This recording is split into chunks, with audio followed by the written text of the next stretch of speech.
Welcome back.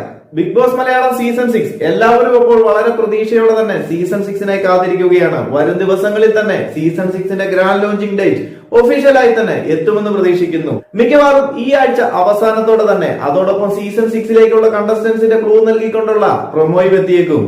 എന്തായാലും കാത്തിരിക്കാം. ഇപ്പോൾ നമുക്ക് സീസൺ 6 ഏതാണ്ട് 90% കൺഫേംഡ് ആയി എന്ന് പറയുന്ന ഒരു 6 കണ്ടസ്റ്റൻസിന്റെ പേരുകൾ കിട്ടിയിട്ടുണ്ട്. ഏതാണ്ട് ഉറപ്പിച്ചു എന്ന് തന്നെയാണ് ലഭിക്കുന്ന സൂചനകൾ. എന്നാൽ അതൊന്നും നമ്മൾ കാര്യമാക്കേണ്ട, കാരണം ബിഗ് ബോസ് ഹൗസിനുള്ളിൽ എത്തിയിട്ട് മാത്രമേ എത്തിയെന്ന് പറയാൻ സാധിക്കൂ. അതുവരെയും സാധ്യതകൾ മാത്രമാണ്. അപ്പോൾ നമുക്ക് അവരാരൊക്കെയെന്ന് നോക്കാം. വീഡിയോ കാണുന്നവർ മറക്കാതെ ചാനൽ ഒന്ന് സബ്സ്ക്രൈബ് ചെയ്ത് സപ്പോർട്ട് ചെയ്യുക. ആദ്യം തന്നെ കലാഭവൻ നവാസ് നമ്മുടെ ഒരു പ്രഡിക്ഷൻ ലിസ്റ്റുകളിലും ഉൾപ്പെടാതെ ഇരുന്ന ഒരു വ്യക്തിയാണ്. കഴിഞ്ഞ ദിവസം മുതലാണ് കേൾക്കുന്നത് കലാഭവൻ നവാസ് സീസൺ 6 ഏതാണ്ട് കൺഫേം ആയി എന്ന സൂചനകൾ. എന്തായാലും ഹൗസിനുള്ളിൽ എത്തിയാൽ മാത്രമേ നമുക്ക് ഉറപ്പ് പറയാൻ സാധിക്കൂ. സീസൺ 6 ദിവസം അടുക്കും തോറും ഇതുപോലെ പല പേരുകളും പുതിയതായി എത്തുന്നുണ്ട്. അടുത്തത് ഓൺലൈൻ മീഡിയയിലൊക്കെ ആങ്കറായ പൂജ കൃഷ്ണയാണ്. മുൻ ബിഗ് ബോസ് കണ്ടസ്റ്റൻസിനെ ഒക്കെ ഇന്റർവ്യൂ ചെയ്തിട്ടുള്ള ഒരാളാണ് പൂജ. കഴിഞ്ഞ 1.5 ആഴ്ചയായിട്ടാണ് പൂജയുടെ പേരും സീസൺ 6 കൺഫേം ആയി എന്ന രീതിയിലുള്ള റിപ്പോർട്ടുകൾ കിട്ടുന്നത്. ഇനി ഏഷ്യാനെറ്റിന്റെ തന്നെ സീരിയൽ ഫാമിലിയിൽ നിന്നും ശരണ്യ ആനന്ദാണ്.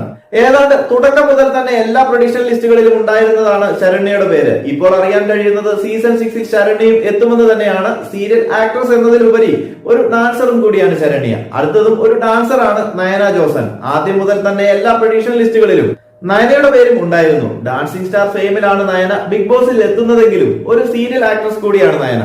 അടുത്തത് സിദ്ധാർത്ഥ് പ്രഭു. തട്ടിയും മുട്ടിയും സീരിയൽ ഫെയിം ആണ്. കഴിഞ്ഞ സീസണിൽ സാഗർ സൂര്യ എത്തിയതുപോലെ തട്ടിയും മുട്ടിയും സീരിയലിൽ നിന്നും മറ്റൊരാൾ കൂടി.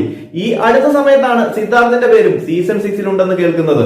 ഇനി 6ാമത്തെ ആൾ ഉപ്പുമുളകും ഫെയിം ഋഷികുമാർ. മുടിയൻ എന്നറിയപ്പെടുന്ന ഋഷിയും തുടക്കം മുതലേ എല്ലാ പ്രൊഡിക്ഷൻ ലിസ്റ്റുകളിലും ഉണ്ടായിരുന്നയാളാണ്. അപ്പോൾ ഈ 6 പേരാണ് ഏതാണ്ട് 90% അല്ലെങ്കിൽ കൺഫേം ആയി എന്ന രീതിയിൽ കേൾക്കുന്നത്. എത്രത്തോളം ശരിയാകുമെന്നത് സീസൺ 6 തുടങ്ങിക്കഴിയുമ്പോൾ അറിയാം.